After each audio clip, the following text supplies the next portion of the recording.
Hi everyone, this is Luis from WWE Games, and I'll be giving a review on SummerSlam from last night. I'll be playing WWE 2K18 while I give a review.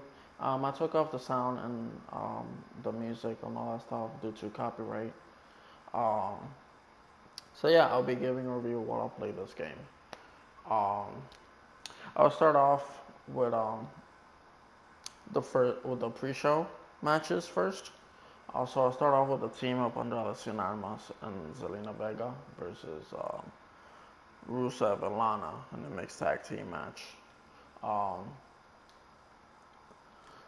Coming to this match, I expected Andrade Cien and Zelina Vega to beat them due to the past few weeks and them um, winning. Even though it's been by Aiden English coming in and then Rusev and Lana get distracted and stuff like that. But this time, Aiden English wasn't involved. They had a pretty short match. It was good for what it was. Um, and yeah, so Andres and Zelina Vega defeated Rusev and Lana. Clean. Um, Actually, it wasn't clean. I just remembered. Um, Yeah, Rusev and Andrade Armas. It was Lana slapped Andrade Armas up towards the end, and so Zelina Vega did a roll up, and she tried to. She failed on her first attempt to put her legs on a rope, but she did it again, and she won regardless. And yeah, second match that I'll be talking about is the Cruiserweight Championship um, match that happened between Cedric Alexander and Drew Gulak. Um, this match coming in, wasn't too sure who was going to win, but I was going for Drew Gulak. Um, he's a pretty good wrestler. Going in there, um, he tends to get aggressive. Um, at a certain point of the match. And he's really good, and he does a lot of submission stuff like that. And Cedric Alexander as a champion, he as you expect from a cruiserweight, he does a lot of flips and stuff. And yeah, um, yeah, it's about 10 minutes the match. Cedric Alexander did pretty good. Drew good leg as well. Cedric Alexander um, ended up winning through a roll up as well. Um, so see what I'm going through the pre-show matches there. The first two matches winning through a roll up. And yeah. So let's go to the third match, which is for the Raw Tag Team Championship. Um, it was the B-Team, who are the Raw Tag Team Champions, Curtis Axel and Bo Dallas, going against Dash Wilder and Scott Dawson, the Revival. Which is, yeah. Um, I expected B-Team to win this match, in which they did. Coming into that match, every time they're defending their, actually every time they've been wrestling the past month or so, they they've been winning. They've been on an undefeated streak, sort of. Um, and every time they win, it's like it shows like if they were like getting lucky. Um, in their wins, but they're winning regardless, which is what matters, which got them to win the tag team championships from the deleted roles, which is Matt Hardy and Bray Wyatt. But yeah, it was a pretty short match. It started off with the revival, doing their finisher to Curtis Axel, so they were just going against Bo Dallas the whole time.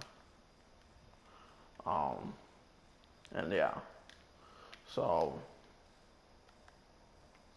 but they've been all getting in there. Bo Dallas was trying to take one out, and then I believe it was Dash Wilder did a move um, where he grabbed Bo Dallas, and he dropped himself outside, and Bo Dallas hit himself with the neck on the rope, and then he goes back, and so at the same time, Curtis Axel and Scott Dawson were doing roll. Scott Dawson did a roll up on Curtis Axel, and Bo Dallas knocked. He fell down on them doing the roll up, and so Curtis Axel ended up doing the roll up, and that's how they won. So it's kind of like they got lucky as they've been doing for the past few months, but they won regardless, which is what matters. Like I said, and yeah, so they retained the Raw Tag Team Championship. Next match, I'll be going to the main card. They started SummerSlam off with the Intercontinental Championship match, which it was Seth Rollins with Dean Ambrose, who returned last week on Monday Night Raw, going against Dolph Ziggler, who's the champion at this time, with Drew McIntyre on his corner.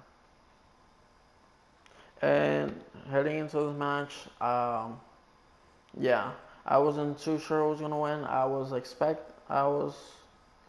thinking Dolph Ziggler was gonna win some way, but with Dean Ambrose coming in, I wasn't too sure what was gonna happen. It could have gone both ways. It could have gone with Dean Ambrose turning heel and on Seth Rollins, and then Dolph Ziggler retains, or let Seth Rollins win the Intercontinental Championship and Dean Ambrose turns heel. None of that happened. What happened was these two had a great match. There was time when Drew McIntyre was trying to interfere, um, and so Seth Rollins, Dean Ambrose will go to Drew McIntyre's face and be like, "What? What are you gonna do?" And so they've been doing that whole time, but he's still been trying to interfere and stuff. They had a great match whatsoever. They went over a little over 20 minutes. A great first match to start off the night. Um, Seth Rollins did what I don't recall ever seeing this move ever. Seth Rollins, like towards the end, he did an inverted superplex and then a reverse Falcon Arrow. It was probably one of the greatest things that I ever seen someone do, and it was an outstanding match. Um, Seth Rollins ended up doing the curb stomp at the end. He won the Intercontinental Championship again. I believe he became the first to win the Intercontinental Championship at WrestleMania and SummerSlam the same year. Um, from what I was reading, after SummerSlam, I was reading of like what kind of things happened and whatever, and so that's one of the records that has been broken. But yeah, after this match, it was the SmackDown Tag Team Championship. It was the New Day. It was the Bludgeon Brothers. Um, and usually, as the New Day go on a tag team match, it's always Big E. And it's either Kofi Kingston, Xavier Woods. This time it was Xavier Woods. Um, I was expecting Bludgeon Brothers to retain. Um, it was kind of, they've been dominating the tag team division as of late. Um, Even though they're not really been featured much lately. Past 2 weeks they've been going against local talent. Um, and yeah, but so far, yeah, that's what's been going on. The New Day defeated the Usos. Um, no, they defeated Sanity, and then they defeated the Bar. to be the number one contenders. Um, it was the Bar who defeated the Usos to go against the New Day. That's what happened. But anyways, heading into this match, yeah, that's what I was expecting. Um, it was a pretty good match. It looked like the New Day was about to win. Xavier Woods did an elbow drop on Luke Harper outside, and then Big E brought him in, Harper, and then they were about to do their tag team finisher. And that's where Eric Rowan had enough of it, took one of his hammers. Finally, they used their hammers, and he hit Xavier Woods as he was about to do the tag team finisher with Big E. And so the New Day did win, but by disqualification, which means that the title did not change hands, and so the Bludgeon Brothers are still tag team champions, which probably means they're probably gonna get another match between those two teams, which we'll see where that goes. I would love to see either Sanity or The Bar to go against the Bludgeon Brothers, especially Sanity, since they came up from NXT and they've been dominating there. They were NXT Tag Team Champions at some point before they lost it to Undisputed Era. The Bar been Raw Tag Team Champions a couple times, so hopefully that happens as well. But we'll see what happens in the next few weeks. Next match I'll be talking about is Braun Strowman versus Kevin Owens. Braun Strowman has been kind of bullying Kevin Owens, just throwing Kevin Owens off top places and stuff like that. Has been just pretty much bullying Kevin Owens for months now. They had a steel cage match at Extreme Rules, in which Braun Strowman drew Kevin Owens from the top of steel cage to the table, to the announcer table. And, even though Kevin Owens technically won that match, didn't really feel like a winner coming out of that match. But this time, Kevin Owens got Stephanie McMahon to put the Money in the Bank contract on the line from Braun Strowman. So didn't really know what to expect from this match. Braun Strowman is one of my favorites, so I wanted him to win. But Kevin Owens is one of the best as well in the business. So I wouldn't mind Kevin Owens winning either, but Braun Strowman is the one who won the Money in the Bank contract, so I wanted him to keep it. So I expected a pretty good match. Of course, Braun Strowman always dominating the match, but still Kevin Owens do pretty good. What happened was the opposite. Kevin Owens got no offense at all. Like Sami Zayn, who had a match with Braun Strowman about, I believe, 2 years ago, got more offense than Kevin Owens did. This match lasted a little bit less than 2 minutes. Braun Strowman dominated, destroyed Kevin Owens pretty quick. And that's it. He walked in there and destroyed him, walked out with the Money in the Bank. Like that. And yeah, from there, which I'll talk about it later, I was hoping, okay, so he kept the Money in the Bank contract. Hopefully, he catches in later in the night, which I'll get to that part. But next match I'll be talking about is a triple threat match for the SmackDown Women's Championship, which is Carmella, the Women's Champion, versus Charlotte Flair and Becky Lynch. Going to this match, it was originally supposed to be Carmella versus Becky Lynch for the Women's Championship, but then Charlotte Flair, who's been out of action due to the surgery she had due to ruptured breast, I believe it was. Um, she came back and she ended up defeating Carmella to enter herself in that match, making it triple threat. Um, I felt bad for Becky Lynch because it would have been nice to see Becky Lynch um, go against Carmella and defeating Carmella and become SmackDown Women's Champion. But um, we're still hoping that Becky Lynch will be able to defeat both Carmella and Charlotte Flair. Um, all three of them, even Carmella did really good. All of them, it was a great match. It went about 15 minutes. Um, at the end, Charlotte did her finish on Becky Lynch, and she defeated Becky Lynch. I don't, you know, and from there they had a moment between the two. Carmella left.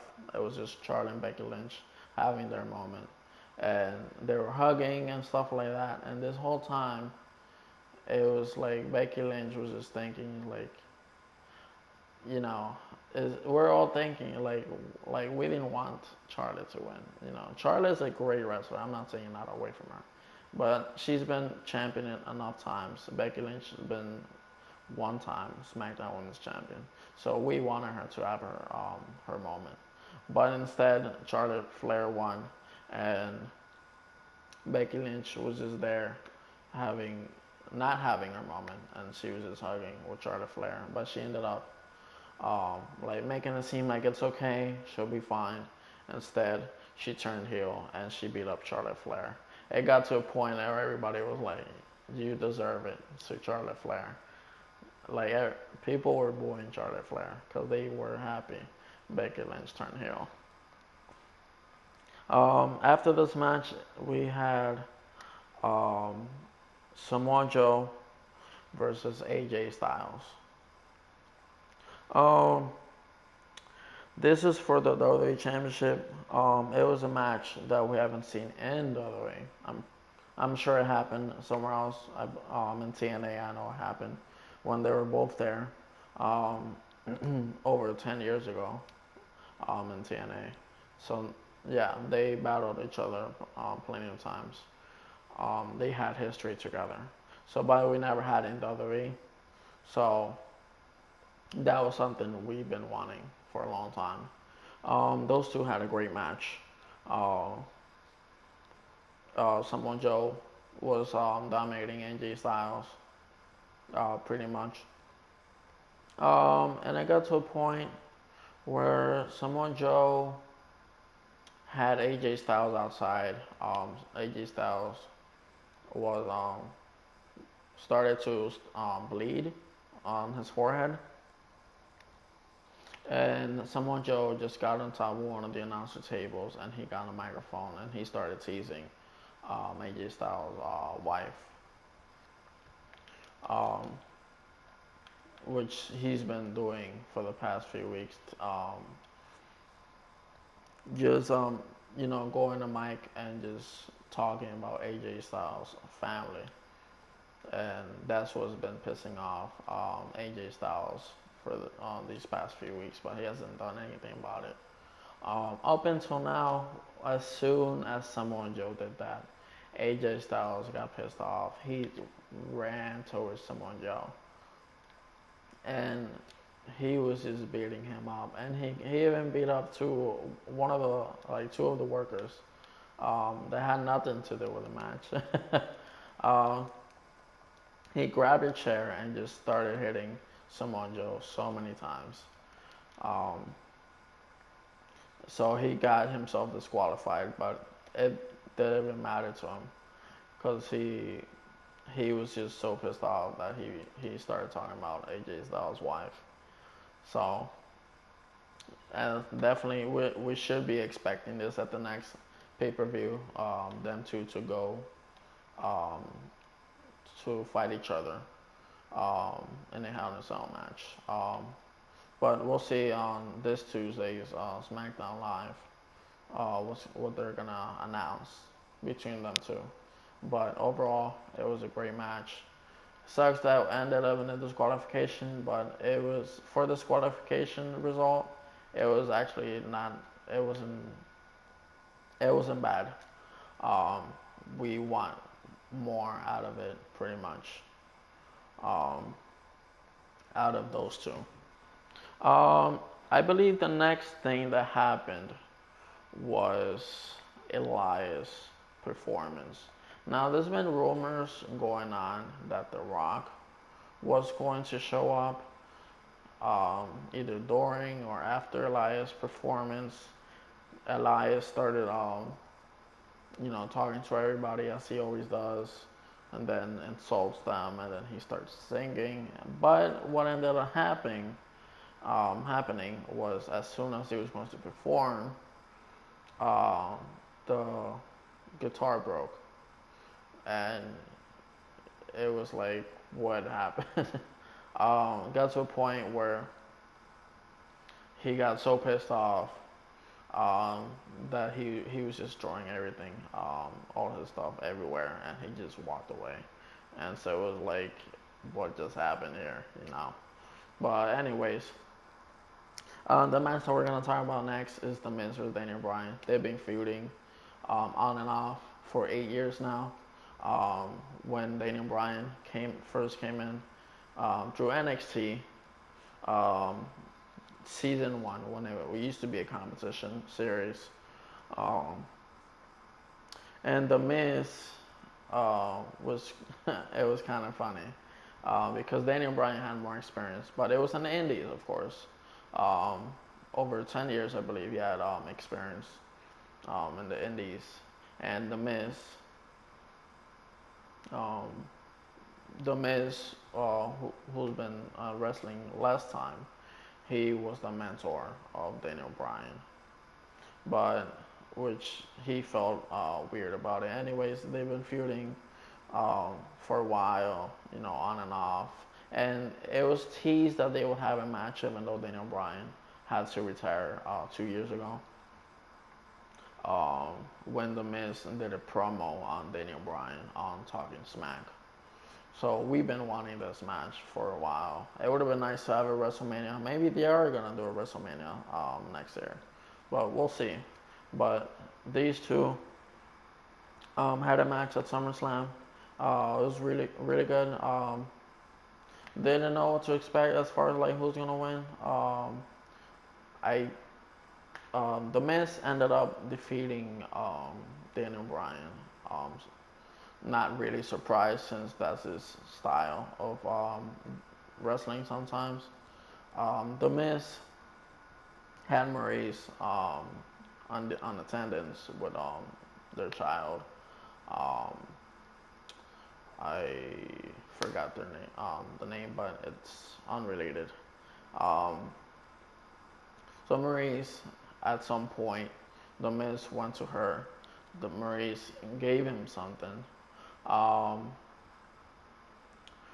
we didn't see the item, um, but yeah, it had something to do with the fact that The Miz, when Daniel Bryan was going to do a suicide dive, The Miz hit him in the face, ran to Maurice, gave her the item back, the weapon, I should say, the weapon back, and then ran to the ring, pinned Daniel Bryan, and he won. So, doesn't seem like it's over. It was teased on the backstage um, since that Brie Bella went to talk to Daniel Bryan. They're mad about what happened and whatever, and there was teased that they're going to have a mixed tag team match. Um, Daniel Bryan, Brie Bella against The Miz and Maurice, just like John Cena and Nikki Bella did at WrestleMania last year. Um, but we'll see from there if whether we get a second match between them this year or a mixed tag team match with Brie Bella coming back out of retirement. Even though she had a match at Royal Rumble, but she's not full time or part time at this point. Um, Next match I'll be talking about is Baron Corbin versus Finn Balor. Baron Corbin came in. We're just, they were showing the announcers from different countries and whatever. And Finn Balor's music came in different, which is what he does when he uses the demon gimmick. And at first I was like, no way they're gonna do this. It's been since TLC that they haven't done it with Finn Balor versus AJ Styles when Bray Wyatt got sick at that time, and so that's what we got. We got Demon Finn Balor against Baron Corbin, and that was unexpected.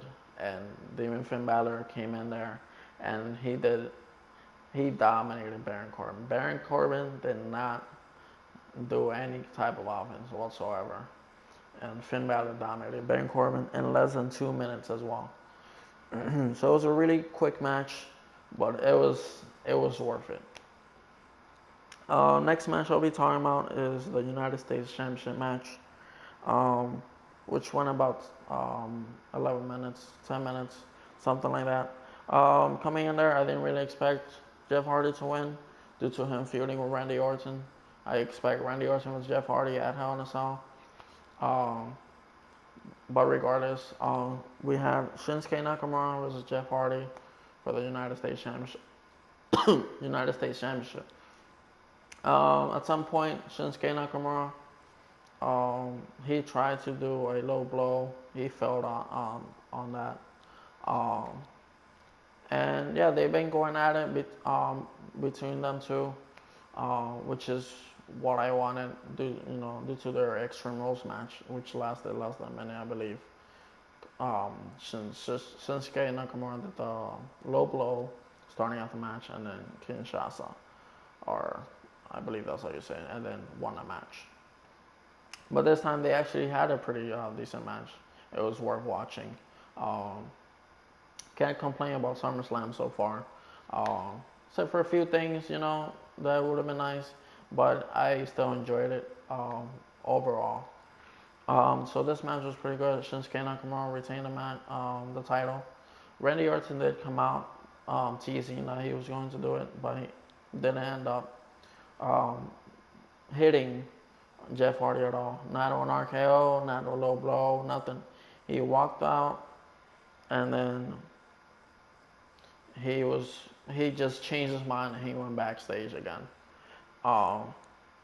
And yeah, so after that match, it was Alexa Bliss with Ronda Rousey for the Raw Women's Championship. And, obviously you would expect Ronda Rousey to win, unless if Alexa Bliss was going to have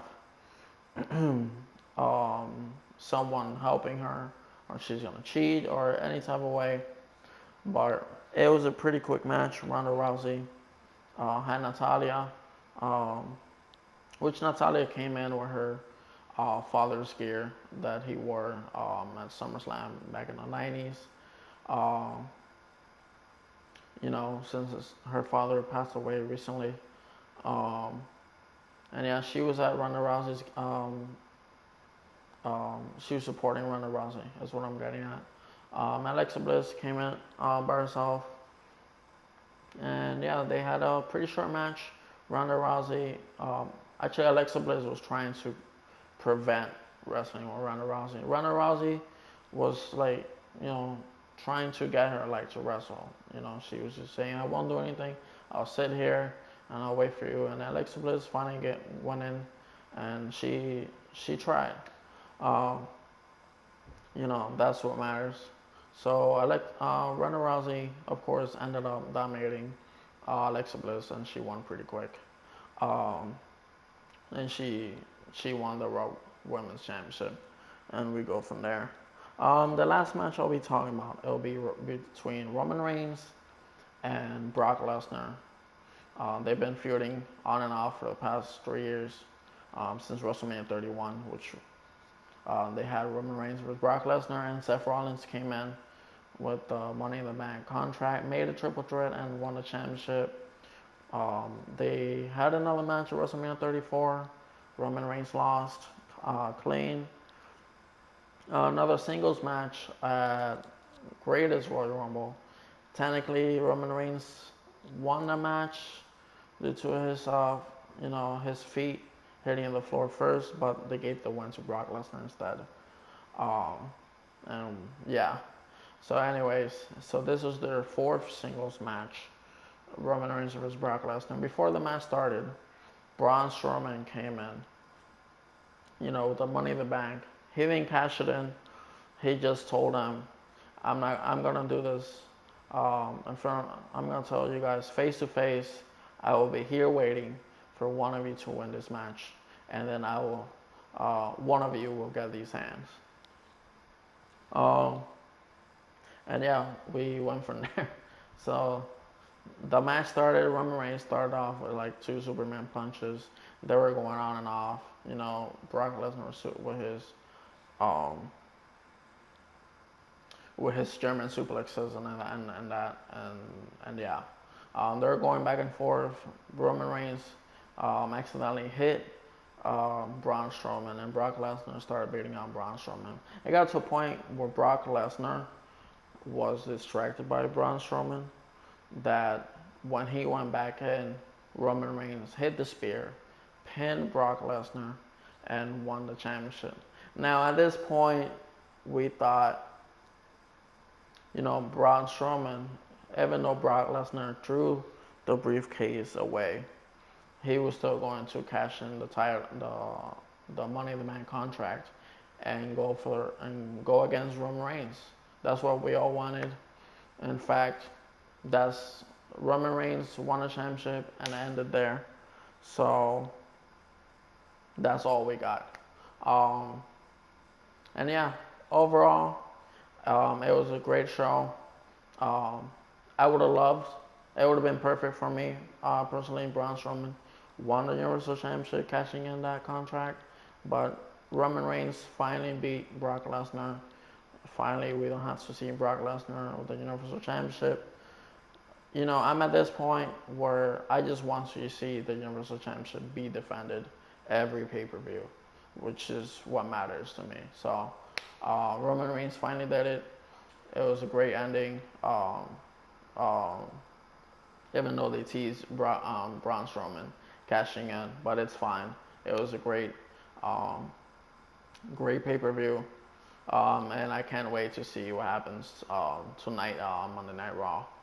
So I hope you guys enjoyed this video. Please like, comment, share, subscribe. Thank you guys for watching.